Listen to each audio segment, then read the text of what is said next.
have to fix our refineries. Politics, it's interactive. You can imagine if states, the federal government and state government, say, okay, all the vehicles we're going to use all should come from Innocent or any other local manufacturer of automobiles in Nigeria. If a woman cannot build the family or her family, how can she build a nation? So it starts with the family. Well, if you talk of employment, unemployment in Nigeria is one of the indicators of socio-economic problems that we're having in the country. Let me just say it from 1960 to date.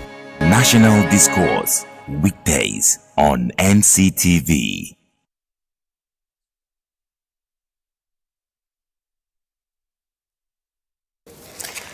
Good morning and welcome to National Discourse this beautiful morning. Of course, I still remain Uche Uduma. With me in the studio, I have the Honorable Member representing Akoko North and Akoko Southwest of Ondo State. Southeast, Southwest. Sorry, Akoko Southeast and Akoko Southwest of Ondo State. I have with me Honorable Babatunde Gabriel Kolawale. You're welcome, sir. Thank you. Good morning. Now, defecting from one political party to another is not strange in Nigerian history. And then as Nigerians will know, and especially on this, from the inception of this administration, we discover that so many lawmakers have been defecting from one political party to another. And of course, it's normal. When a political party is on seat, you discover that the opposition party starts defecting to that party, probably for reasons that he will let us know much later. So today we are discussing what happened yesterday. You know, generally we are looking at defection from one party system to another political party. What are the consequences? Is it rightful? Is it ripe for the law? What is the standpoint of the law on it? Or what is the standpoint of the rule that guides the particular houses to it? We have the House of Representatives, and then we have the Senate in it, and you still have the lawmakers defecting from one political party to another. These are the things we have today for us to talk about, but that will be shortly after the break. Please stay with us.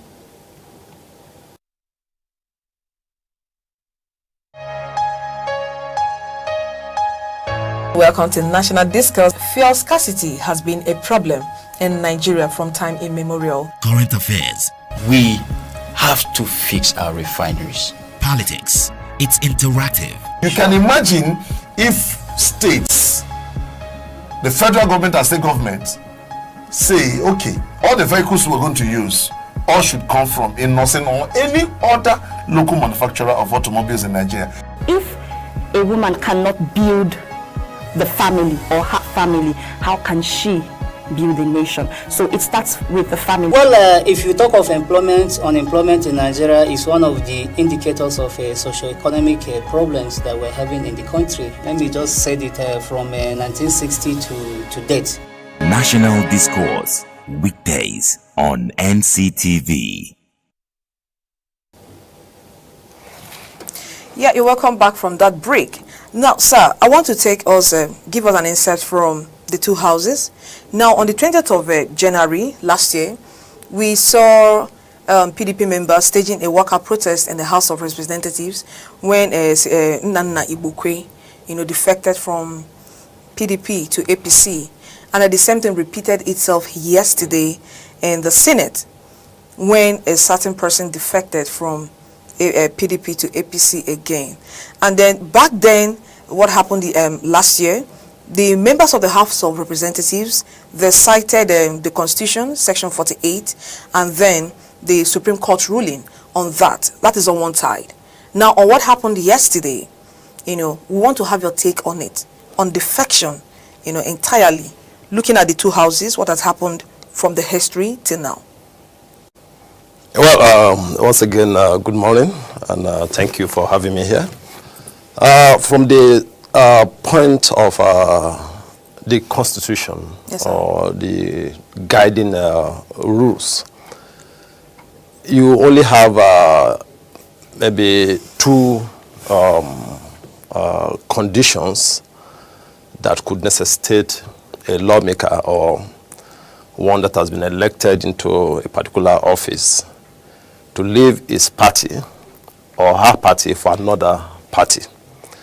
Just in recent time, there has been cross-carpeting particularly from the ruling party, which is APC, to the PDP, just like you've rightly put. We have a lot of the cross-carpeting that actually took place last year. And early this year, we also had members from both the upper chamber and the lower chamber, the campaign from the APC to PDP. Well, one of the reasons that one could probably put forward for cross-carpeting is when there is a division in your party. When there's a division in your party, you could stand on that to leave that party for another party. Is there any status or law to back this up? Yes. From the Constitution or from the laws or the rules of the Senate or rules of House of Representatives? Yes, it's from the rules of the House. Of course, gives you know. Then the party itself. The party itself, and I'm sure if we go to the Constitution, there will be a particular section of the Constitution that actually supported this very view. You don't have any reason, you have no ground to leave your party for another party. Except on the grounds that there's division, there's a problem. And that problem has to be, you know, narrowed down to division. Yes, to division in the party. Like what happened in the case of McCarthy and Sheriff. That is a major crisis in the PDP. And on that ground, a lot of the PDP party members left the party for the All Progressive. So no one should wake up because Congress. Of a certain disagreement. A mere disagreement should not warrant you to defect from your party to another party. No. Just a mere disagreement cannot. There should be a clear. That conflict, that crisis should be enough. It should be that which has divided the party. Yes, it's based on that you can leave your party for another party. Yeah. Now, I want us to intimate us on another reason. You said two, and you just given us one. Well, that is the major. That's the only ground on which we can actually. The other one is maybe you being recalled, you know, maybe probably by your, constituents, and which of course they need probably 2/3 of those the total number of votes. Now coming from precedent, I learned of the Supreme Court decision on it. I don't know if they are still revisiting it or they have, I don't know, they have not revisited it, all right? That serves as a precedent that if you leave your political party, if you defect or you cross-carpet to another political party, you lose your position wherever. So because you are someone that is an insider there, would want you to intimate us on such law. Well, that is the implication of you leaving your party when there's no division in that very party. Because you came into that office on the ticket through the given to you by the party. So if you're leaving that party, the party has the right to withdraw the ticket they give to you, which by implication simply means that you will vacate that very seat while a fresh election will be conducted. But that is the rule. That is the implication of you leaving your party when there's no any division in that party. But in the past, and even in recent times, we've seen a lot of members, both from the Senate and from the House of Rep, leaving their party, and we've also seen, the party going to court to want to recall that very member or the member or the senator. But you will discover that we've been, seeing such cases, but no member has been, which of course, to the best of my knowledge, has been recalled so far. Because politics generally has to do with interest. Yes, sir. And politics is always local. Is it personal interest or collective party interest? Well, for a member to leave his party or her party for another party, what a normal politician would want to do is to consider his own interest first. That can probably such a member wants to return for a second term, or the member wants to build his political career. He might want to say, okay, I don't think I can do that. Still, as a member of this very party, let me move to a party where I can be well, you know. Okay, do you know why I asked that established, question? Because of what played out yesterday. Someone stood up to say, okay, I am coming under Order 43 of the law that rules the Senate to defect from my party to another party. That was why I asked you whether it was personal interest to consider or collective party interest. Now, for him to have stood up to say that, you know, for you to make up your mind to say some things, is assumed that it's something that you have actually thought over, you have taken your decision, you have your reasons for doing that. Now, someone stood up to do that, and then his party people came up and said, no, why are you doing this? Immediately, he changed his mind. So at that point, was it his collective political interest, party interest, or his personal interest? That would have been very important. Well, two, you know, this should be important here. One, the interest of the people you are representing. Okay. Because if you think you've been doing well as a representative, okay, or as a senator, and you are looking at continuity, that okay, after my 4 years I need to go back again to continue the good job I've been doing in the house, and you think you cannot get that in that very party. Okay. Of course, putting the interest of the people first, you can begin to think of decamping or cross-carpeting. Okay. That's one. But just like I said, you also need to consider your own interest too, because you are representing you are the subject matter here. You need to consider your own interest. Am I comfortable where I am at the moment? It's when you begin to feel uncomfortable. That's when you start thinking of leaving. Because if you have the interest of your former party at heart, you won't leave. Good or bad, you will stay, and you will stay to build the party. Okay. That's how it should be. Yes, regardless. Okay. Now, from what you've said so far, the two reasons why people have two platforms, you know, on trying to defect: personal reason that is not born out of any party division, yes, any party issues going on, and for you to wake up to personally want to defect, it means you're ready to lose the power or the mandate of the party that brought you in. Am I correct? Well, I won't say that, because nobody has lost that. We've had a lot of people, you know, cross-carpeting. People have been cross-carpeting based on division in their parties. Exactly. We have not had any issue of anybody waking up to cross-carpet when there is no problem in the party. No. They will, if you cross-carpet without giving a major reason, which has to do with division, yes, then they can take it up and losing the seat. Losing the seat. Yeah. All right. Now, for you to cross-carpet, you have to wait, or probably you have to pray for. Sorry for using that word, for division to occur in your party for you to effectively cross-carpet without any consequences. Yeah, no, you won't pray for it anyway. I know I use that word seriously because, you know, most people, because of this restriction, yes, some people would want to cross-carpet, they want to pass. But because of this, the law kind of restricts them from doing that. That's why I had to use that word, prayer. Yes. All right, let's go back to what happened yesterday. You know, if you go into the internet, if you go online rather, you discover people's reaction to what happened yesterday.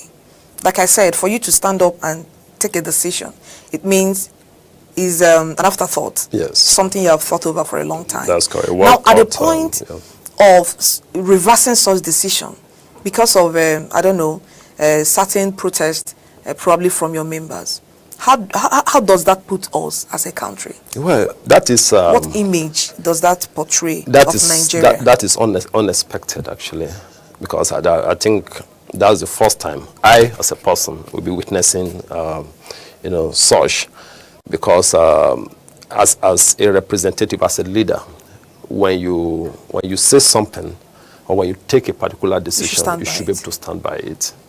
That's what it shows. It gives that quality of a very good leader. Okay. I think we are still in the learning process. We are still growing as a nation, and I want to say that our politics at the moment has not advanced to that stage where we say, okay, we have a full democracy, and we keep having members of the House, senators, that most of them are not really grounded, you know, in politics.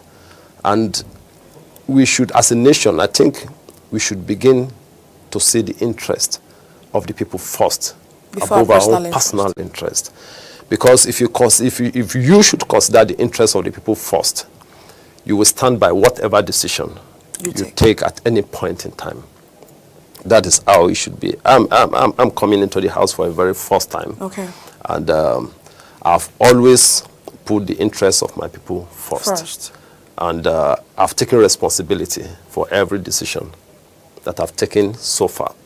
So it will not be too good, and it doesn't give us a very good image for a representative or a senator of the Federal Republic of Nigeria to come out, take a particular decision, and in the next minute, immediately. Yes, in the next minute you're resigning such a decision.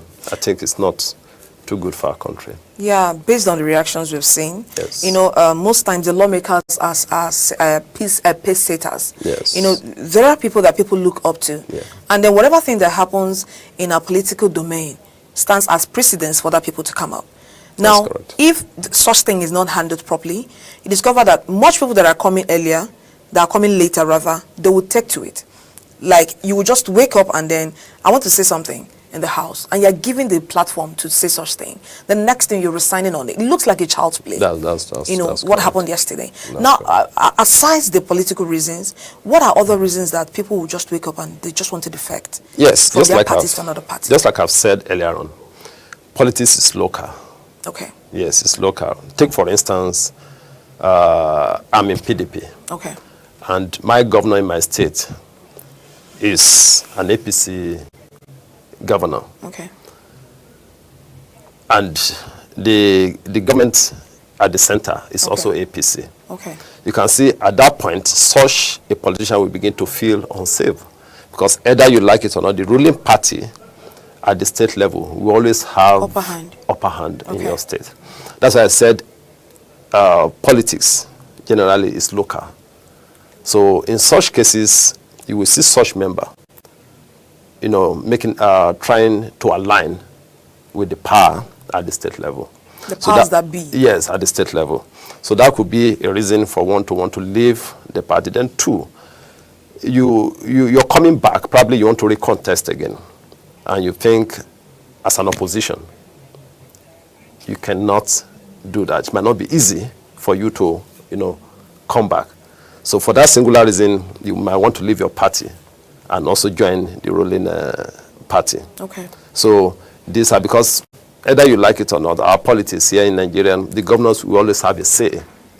We always have his way too in the primaries, and because the primary have to produce you first before you can now contest the general election. Okay. So I think these are which is not ordinarily, it's not good. It's not good for our politics in the country. Because like what is obtainable in the outside world, where there are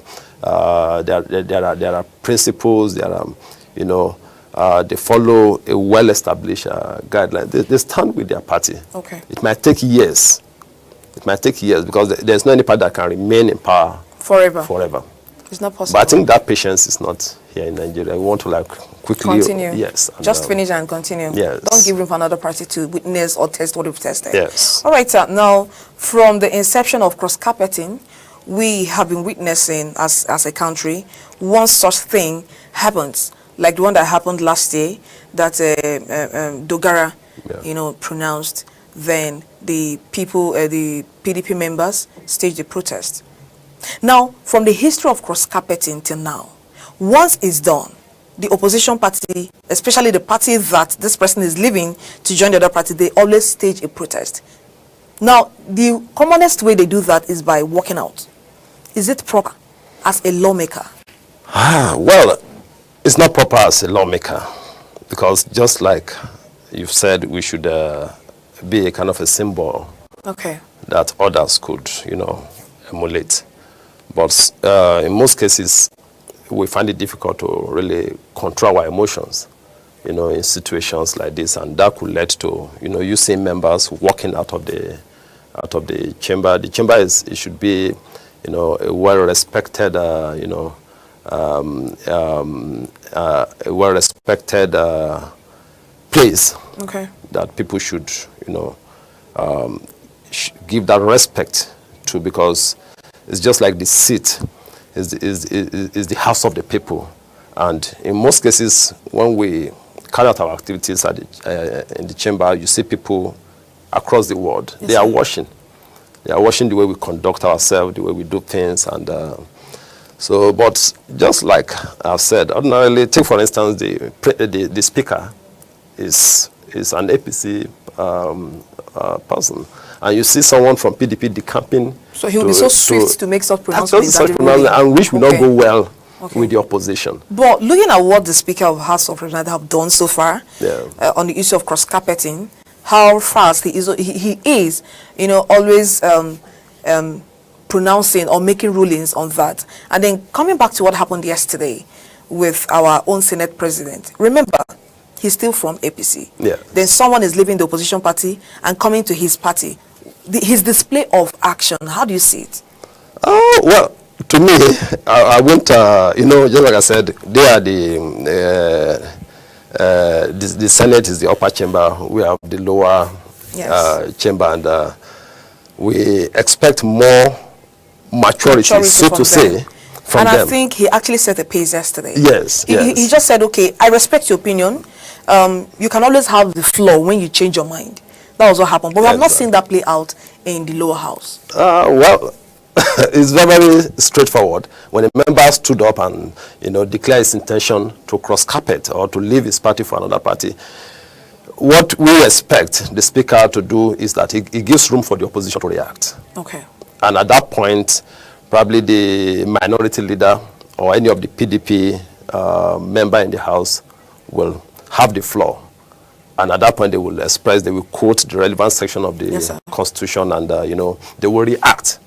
That is the beauty of democracy. Okay. That is the beauty. They will always give them a fair hearing, an avenue to, you know. So after that, it's left for the speaker to welcome such a member. Okay. Such a member, because the speaker cannot at that point declare or rule against the member decamping.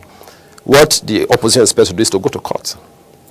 So the court ruling will determine whatever decision. Because when a case is in court, we, as the parliament, cannot, you know, look into such or see anything about such a case. Yes, sir. So the speaker is a very straightforward person. He doesn't really have time to begin to, you know. So as long as the opposition has been given the right to react, the next thing is to welcome the member to his new party. Okay. Then we begin to look at the issues of the day. Yes, sir. Because sincerely speaking, when you look at the House of Rep and the Senate, you will discover that we do the work. We work a lot, yes, sir, as members. We work a lot for long hours, and when you look at our deliberations and all the rest, so that's just, I don't see the speaker beginning to dwell unnecessarily on the issue of you know, one cross-carpeting to another party. It's a common thing that happens virtually every day. Yeah, you know, the question I wanted to ask is just that he's not the one seated here.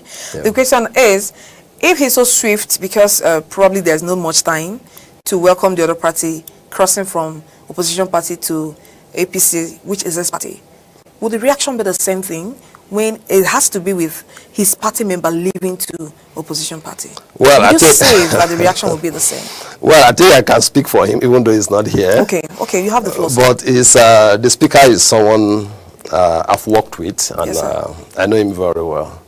When it comes to issues like this, it's not someone that will always be, you know, biased or so on issues that if it is an APC member crossing to PDP, I'm sure he will also react the same way he will react if someone is crossing from the opposition to the ruling party. Okay. That's the speaker. That's the speaker for you. Okay. And just like I've said, that's the beauty of democracy. Okay. Now, if someone leaves or defects from a political party to another, and then does that person have a chance to still come back to that party? Like, for example, someone leaves PDP and goes to APC. Remember, personal interest and party interest is being considered. Now, later on, the same personal interest and party interest is being reconsidered. Does the person have the chance, opportunity to go back to that party? Of course. What will you term it? Is it still cross-carpeting? It's cross-carpeting. Wow. You can do that as many times as possible. Even during your stay or your tenure as a lawmaker? Yes, you can do that during your tenure. If you have reason to so do that. Does that not jeopardize the political image of Nigeria? Like if I'm given a free will as a lawmaker to always cross whenever I want to without restriction? Well, as long as you can give a very good reason. And of course, there's no division. Well, we don't expect anybody to cross without a division in the party. Okay. Without a division. This is in why the I'm party. saying that. And you know, in most cases, for division to occur.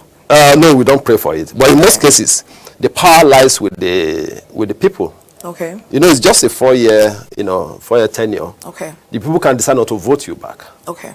And at that point, you are out of, power. Okay. And when you're out of power, there's less attention or concentration on you. Okay. At that point, you can leave your party for another party. Okay. And just like I said, politics is about interest.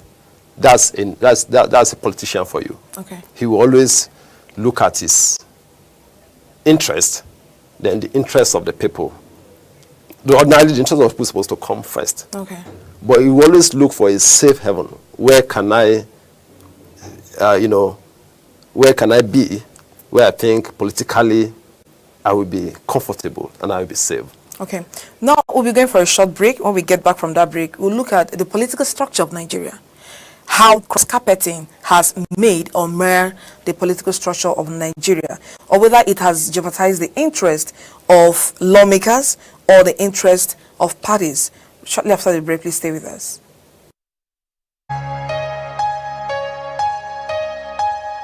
Welcome to National Discourse. Fuel scarcity has been a problem in Nigeria from time immemorial. Current affairs, We have to fix our refineries. politics, it's interactive. You can imagine if states, the federal government and state government, say, okay, all the vehicles we're going to use, all should come from a nursing or any other local manufacturer of automobiles in Nigeria. If a woman cannot build the family or her family, how can she build a nation? So it starts with the family. Well, if you talk of unemployment in Nigeria is one of the indicators of socio-economic problems that we're having in the country. Let me just say it from 1960 to date. National Discourse, weekdays on NCTV. You're welcome back from that break. Shortly, sir, probably in a minute or a second, where those cross-carpeting or cross-carpeting from one political party to another that has become more often among lawmakers, where does that put the political nature or the political structure of Nigeria? Where does that place us as a democratic system of government? Well, I want to say that that's not really helped us as a country. Okay. Because as a party, it's important that a party is always built on ideology. Okay. And when that is lacking, definitely it will have an effect on the way the country is being governed and ordered. So you see people leaving one party for the other. And I think, sincerely speaking, this has not really helped us as a country. It's important. We've seen in some other developed countries where they only have two-party system, like in the US. And there's not much friction. And there's not much friction. Everything is working. And you will see them, they will always want to, build that party based on ideology. And it's just, you see, just like I said, that patience is not there in the country. We always want to, at every point in time, be in the ruling party. We always want to, the next minute we want to take over. We've seen countries where the party has been there for years, while the opposition has, they've waited and they eventually took over power. I think that's how it should be. It will help the country. It will help stability, because when you see a government in power today and the following day there's another government taking over, it will always affect the economy. Okay. That's the truth. It will always affect the economy because new government will bring in new ideas. There will be no consistency. There has never been continuity from one government to another in Nigeria. And it's bad. It's bad. Because if I'm a president and I have 4-year or 10 or 4-year time, that's the first tenure, now there are some legacies I am leaving behind that are expected of the next person coming to take it up. Now consolidate. And just go ahead with it. But what we've been experiencing is I start off A and then I stop at B, you come in, you neglect A and B, you move over to C and D. The same thing, the next person continues from E and F. That's the same, the thing we've been saying in our political structures in Nigeria, which is not really ideal for us as a country. I think, I don't know how we can do it, but I think we should introduce, whether formally or informally, continuity. Government continuity. I don't know how we're going to achieve that, honestly, because it's been drawing back, setting back so many things. You know, there are some political structures that are being set in place, and then it doesn't need to be altered. You know, for us to achieve a particular thing, a certain goal, within a certain period of time. But if someone comes in and introduces his own political ideas or whatever structure the person brings, we are going back to the drawing board. We are starting all over again, and it has never been helping us. That's cool. Okay, sir, away from cross-carpeting, still in politics, we learned you moved a motion in the House asking the government to declare state of emergency concerning what is happening in Benue State. We want us to intimidate us rather on that issue. Well, the motion basically has to do with the need for the federal government to declare a state of emergency on insecurity. Okay. With particular reference to Benue the State. Benue issue. It's unfortunate that we've had in the past series of killings. We've had the Boko Haram issue, we've had the HIPOB, and all the rest. And sincerely speaking, I must give it to Mr. President. Okay. With the way he has actually handled the crisis. But these other killings, particularly the one that started on the 31st of December, where in the night some alleged headsmen. Okay. I wanted to use hoodlums. I want to be precise because here. some reports said hoodlums. Yeah, because we don't. You see, we've some say gotten to gunmen. a point that we just have to say the truth. And just like my brother in the Senate, we always say, if you say the truth, you will die. And if you don't say, you will die. It's just better you don't say, you say and wait for the consequences. I won't say die, but live. That's just the truth. That's serious. Because we don't need to keep deceiving ourselves. Okay. Some will come. The last time the IG was there, he said it's a communal clash. Okay. So, all these issues were tied to herdsmen. Okay. That's just the basic truth. Okay. So you can imagine some people coming in the night, machete people, innocent citizens, kill innocent citizens. I mean, including children. You see, very to me, I keep saying it. That the Fulanis that I know, that we've been living together all this while, will only carry the stick and what's it called, their machete for self-defense. And their bottle. You won't see them with AK-47. They live in our various communities. But today, you see all these people carrying AK-47 Who and gives other them these sophisticated guns? And that's also and that's where we need to really look at our borders, porosity of our borders.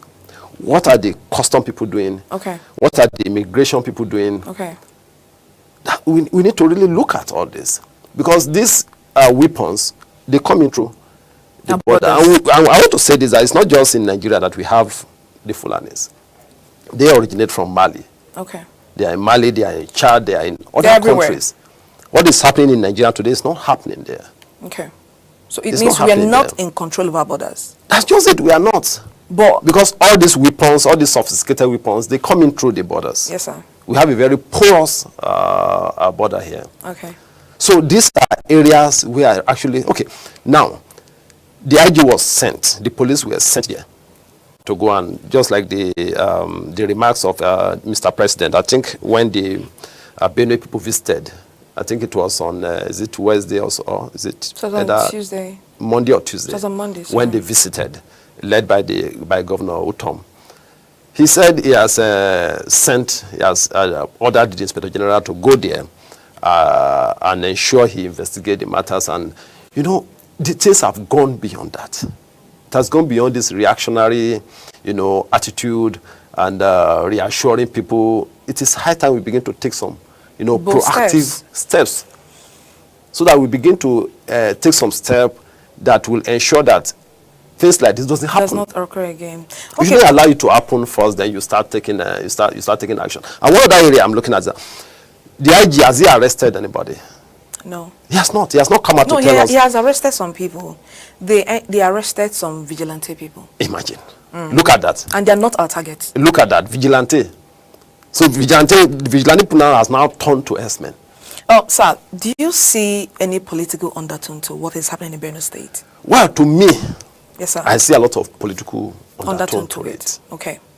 I see a lot of political undertone to it. What are your reasons? Because the last time, I know what happened, I know the way the issue of the Boko Haram people were handled. Even the IPOB? IPOB were handled.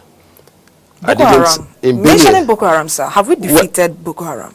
Well, to a particular extent. Okay. I want to say they have been defeated, but I won't want to say they have been defeated 100%. Okay. Here.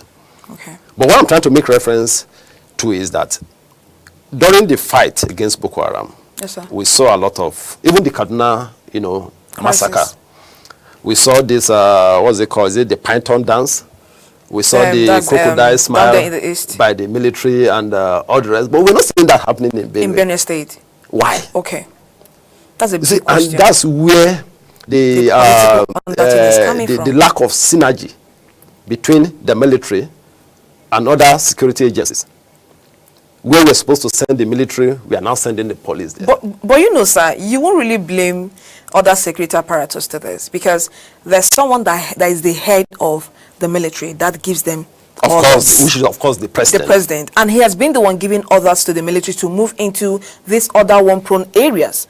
And they are going into those areas, have been helping to curb, issues of insecurity and all that. So the question is, why haven't these people been sent out to go and give us either chicken dance or anything? Let just there be a dance from the Nigerian army. That's just it.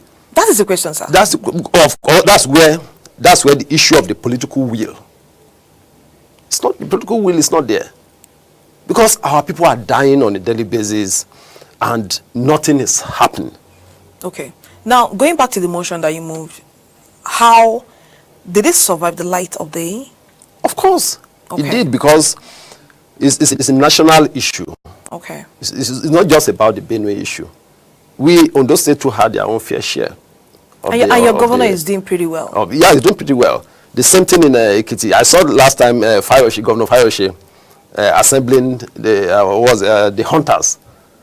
You see, I mean, it's happening all over the place. Edo is not an exception. It's across the country. Okay, sir. So it's a national issue. It's actually saw the light of the day, and the relevant, I think an ad hoc committee was kind of put in place. Okay. To interface with the military. Okay, sir. We've heard the Boko Haram coming up as a sect, and then they have a leader. And we know the reaction of the federal government to the leader, declaring him whatever. Now, we are still looking at what happened in Southeast. They're talking about the IPOB. They have a leader. And all of us know the state or the status of Nigerian government with the leader right now. Now, you have the leader of Miati Allah, which is the umbrella that the Fulani headsmen come under, coming out to the public to make certain pronouncements, all right, saying certain things that, okay, they own up, we are the ones responsible to this, but this is the reason why this is happening. The question is, why have the government not gone in search of this particular leader? Well, these are very sensitive security issues. Yes, sir. And there are a lot of steps being taken by the government. Okay. That is not probably known to us, intelligence and all the rest, Okay. But I was watching a video yesterday where some, these Chibok girls that were kidnapped they were kind of telling us that they are still holding to a sizable number of them. Chibok girls. Chibok girls. And then threatening the Nigerian government of too. course. I think about the Boko Haram. Of course. The Shekau. Okay. Of course. And there's, like I said, there are a lot of things that has happened, negotiation here and there, that is even not known. So these are very, sensitive security issues that we may not be able to really delve into. And all right, the one that is made public, the one that has been in the public domain, talking about the government's move to building colonies in every state. So what's your take on that? Well, that is a development that is not, welcome by a lot of Nigerians. Okay. That if we are experiencing what is happening now, then what will happen when they now have colonies in all the states? Sir, So there's a bill in the House now that is talking about building ranches. In every state? In every state, that is better. So they have a particular area. Sir, what's the difference between colony and ranch? Well, like colonies, ranches, what's yes, the difference? When you give them, when you settle, when you give them, when they have colonies in each of the states, it's like giving them a land. Yeah. A land for them to, reside in. And it becomes theirs. And it becomes theirs. Okay. And they can spread from there. Okay. They can spread from there. Okay. That is colonies. Okay. When we're talking of ranches is meant for the, what's it called? For the cattle. Okay. Where they can now feed. Of course, they too have to stay there. Stay there. Okay.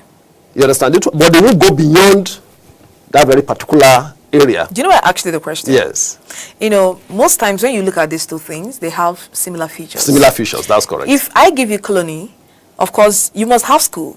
You must have hospital. That's where you are still restricted to a particular place. Comes. Yes. Fine. Now, if you are building ranches. It's meant just for the cows. For the cows. But remember, the people, the herdsmen, taking care of these cattle have to reside there too.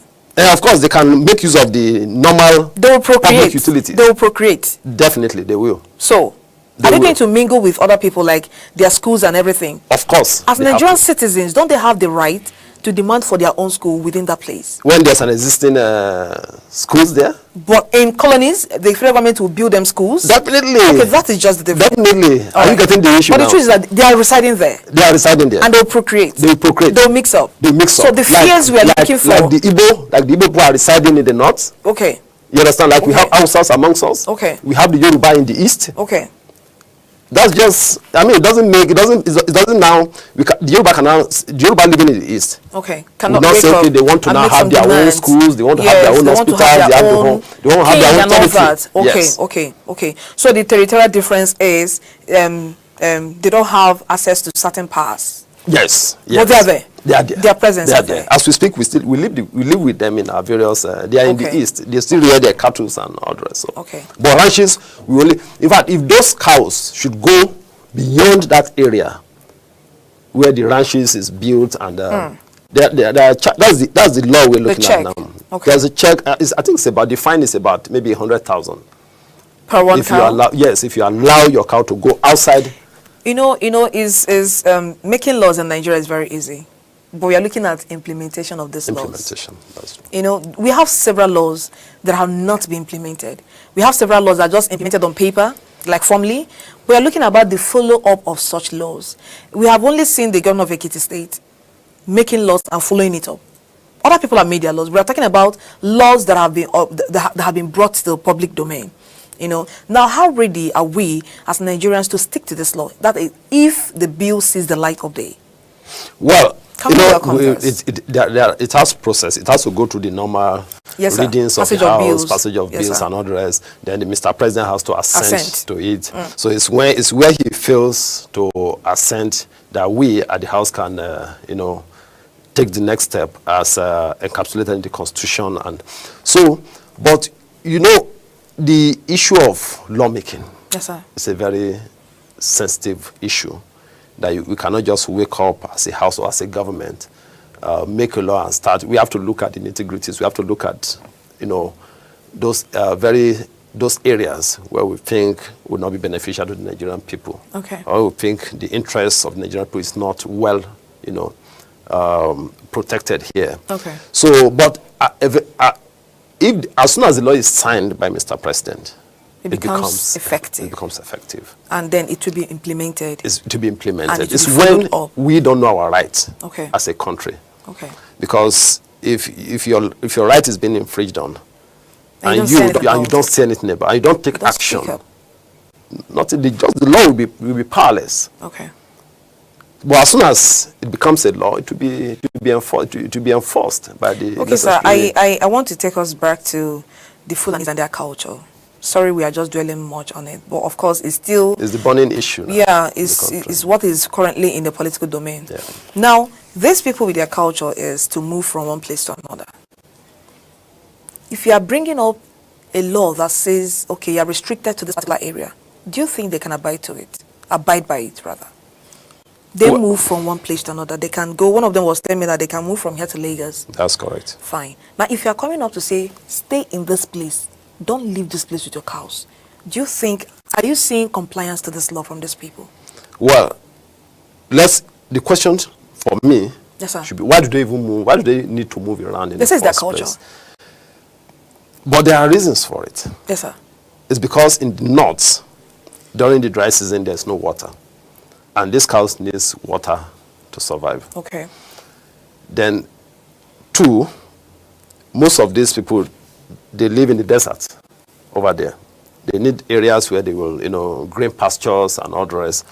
So that now necessitates the need for them to move from their original place of settlement to other places in search of water, in search of, food and all the rest. Okay, so when they are in place? When this reason, the food, the water they need is now provided in a particular area. Okay. You think they will stick around? No, they will make them stick to that very area. Okay. Because there is a law now that will be guiding their movement. Then that's where the security agencies now needs to come in. That's why we have You talk about law, sir. The same thing that is happening in Benue State. Remember, there was a law that a whole state brought up. There is a law that started as a bill, and it went through all the process of reading, and it came out as a competent law. What took my attention is you said they'll be bound to stay put because there's a law. Yeah. And I want to remind you that there was a law that came out to say, we don't want this anti-open grazing bill of the state. Yeah. But those people neglected that law. If they could do that, and they are still coming out to say, what we did is right. For you to stick to this law, there will not be peace, and we will not stick to it. So you better reverse it. Do you think such people still obey the laws? It's still the same law. You see, the difference is this is coming from federal government probably, and this is coming from a state. But it's law. Okay, a normal human being. I don't want to use the word Nigerian now.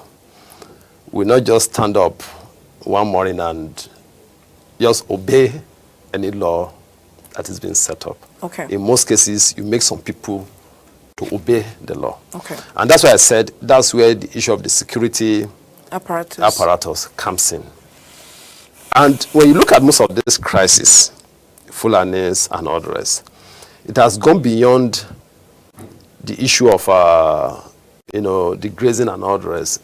There are various allegations of some external incursion into the country, people coming from outside the country because just like I said, these are Fulani people that we've lived in and that we're still living with in our various states. Communities. So where did they receive the training to begin to use these AK-47 explosives and other, dangerous weapons? Yes, sir, but do we have a feeling that they're not the ones doing this?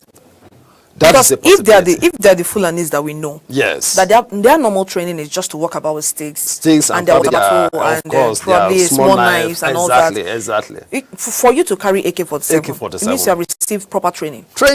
So because that weapon to me, is harmless when it's in the hands of the wrong person.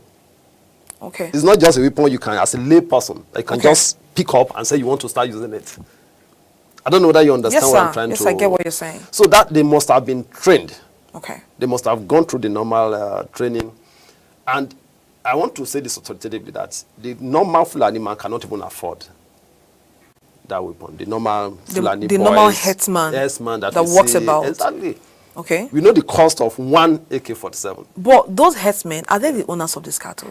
No, of course. Okay. So I actually want you to look beyond the headsman. Exactly. Particular headsman walking about. Exactly. Okay, because they are not the owners. his own problem is to walk about and make sure that the cattle eats, drinks water, and then protect the cattle as long as you can. So I want us to look beyond the normal headsman that walks around. That's just it. To the owners of the cattle. Of course, we need to look inside. And that's why we say there's need for us to investigate this matter and go to the source. and look at those. But the investigations is taking so much time. We have been investigating to start the 1st of December. Nothing has happened. Nothing has happened. And that's why I said the police has not been able to come out with a clear-cut reason, or those behind this dastardly act. Okay. All right. Lastly, to Nigerians, like we said, I kind of moved a little bit from cross-carpeting that happened yesterday. Remember, it was the incident that took place yesterday at Brothers. But because it's still a political issue, the Benue State, which is of utmost importance to Nigerians, that's why we delved into this. Now, away from colonies and ranches and everything. Now, talking about ranches, sir, remember that cattle rearing is a private business. Now, every single part of Nigeria has what they identified with. The Fulanis, they are just a particular cultural group in Nigeria. Now, other cultural groups have what they are being identified with. You have the Hausas, they have their potatoes, you have yam, you have the tomatoes and all that. It is their private business. You have poultry farming, you have other private businesses coming up. Is it right for a particular cultural group or sect coming up to make the government invest in their private business? Well, that is not, to me, it's not right. So why are we using federal government money to do this? That's why I said any other tribe can come up tomorrow and said, okay, they need also a particular thing for piggery. Someone can wake up and say, okay, what we do here is poultry farming. Of course. So the federal government, if you don't give us this, then we'll stay in the country. Of course. So don't you think we are setting the wrong pace? Of course, and that is why, as we speak, you discover that the bill has been I've been using slow motion. Kind of setback. Yeah. Because other tribes too are beginning to look at the implication. And what's happening at the moment, the crisis here and there, is not really sending the right signal to other, states. Even international community. Of course, because, okay, look at it. The issue of ranches has not been set up. And we are experiencing what we are experiencing now. Okay. What ranches is being now set like up? giving them power. Yeah. To dominate a particular they'll feel, okay, we still belong to the state. And we have the right to stay here. And as I said, the political will is not on the part of government. It's not there. It's high time we begin to, let's come out and tell ourselves the truth. If we want to stay together as a common, country, if we want to guide this common enterprise we call Nigeria, we must come out and and we must see that political will on the part of government. We shouldn't wait till everybody is being killed. Yeah. We are representing people. We are representing them today because they are alive. And they give you the mandate. And they give us the mandate. Okay. So if we get to a point, if we're not careful, they will all be killed, and they will come after us. And you have anybody to represent again. That's just it. And that's really very bad. That's just very bad. So that's why I'm looking at it from the point of view that we should be proactive. It's not this issue of reactionary attitude, reassuring Nigerians. There will be investigation. They will be brought to book. And nothing has happened. And nothing has happened so far. All right, sir. Thank you very much for coming on the show. We have been discussing how PDP members bars their colleagues from defecting to APC, and of course we saw our Senate President's reaction to this, which we have timed to be a very matured reaction, and we employ every other house to take a leave from what he did yesterday. He didn't want to exercise his authority or power to say you've already said something. He still gave him room to go, rethink, and come back. Beauty of democracy. Yes, sir. Yes, sir. We saw pure democracy play out yesterday from the Senate President, and then kudos to him. Most times in Nigeria, we are always very quick to condemn our leaders, but when they do the right thing, that particular one has not been on online or has not been in the internet. It's not trending. But had it been he did on the contrary, you see everything negative, trending. Yeah. So as Nigerians, we should be quick to commend our leaders when they do the proper thing. Giving room for him to go and rethink and come back. Regardless, there is a standing order, the 43, if I'm correct, yes, backing him up from what he did. Thank you very much, our viewers. Today, we have been with Honorable Babatunde Gabriel Kolewale, who is still the chairman subcommittee on steel, apart from representing his people in Ondo State. And this is where we draw a curtain on National Discourse this beautiful day. Thank you very much, sir, for coming. Thanks for having me. I still remain your host, Uche Uduma. We will have more inciting and exciting topics to talk about tomorrow. Stay tuned.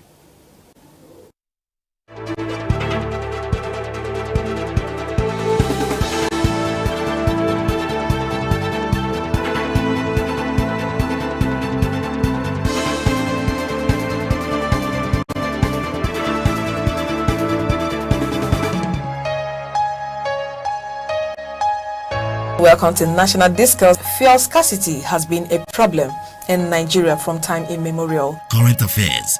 We have to fix our refineries. Politics. It's interactive. You can imagine if states, the federal government and state government, say, okay, all the vehicles we're going to use all should come from in Nosen or any other local manufacturer of automobiles in Nigeria. If a woman cannot build the family or her family, how can she build a nation? So it starts with the family. Well, if you talk of employment, unemployment in Nigeria is one of the indicators of socio-economic problems that we're having in the country. Let me just say it from 1960 to date. National Discourse. Weekdays on NCTV.